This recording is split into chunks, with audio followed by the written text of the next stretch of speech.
முக்கிய செய்தி. கோயில்களிலிருந்து இந்து சமய அறநிலையத்துறை வெளியேற வேண்டும் என பாஜக மாநில தலைவர் அண்ணாமலை தெரிவித்திருக்கிறார். இது பற்றிய கூடுதல் விவரங்களை வழங்குவதற்காக செய்தியாளர் ஹரீஷ் இணைப்பில் இருக்கிறார். ஹரீஷ், விவரங்கள் என்ன, முழுமையா பதிவு பண்ணுங்க.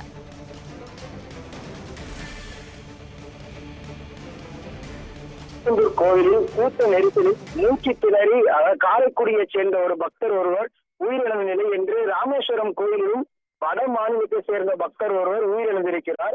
நேற்று திருச்செந்தூர் கோவிலில் உயிரிழந்த பக்தருக்கும் ஏற்கனவே உடல் நிலை சரியில்லாது என்று சமாளித்த இந்து அறநிலைத்துறை அமைச்சர் சேகர் பாபு. அது மட்டும் இல்லாமல் இன்று என்ன கதை வைத்திருக்கிறார், கூட்ட நெரிசலுக்கு சமாளிக்கும் வகையில் அடிப்படை வசதிகளை கூட செய்யாமல் கோவில் உண்டியல் பணத்தை கொள்ளையடிப்பதில் மட்டுமே குறியாக இருக்கிறது திமுக அரசு.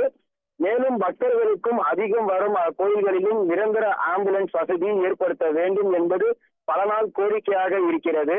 ஆனால் எந்த பணிகளும் செய்யாத அறநிலைத்துறைக்கு வாகனங்களை வாங்கி அலங்கரித்து கொண்டேதான் இருக்கிறார் அமைச்சர்.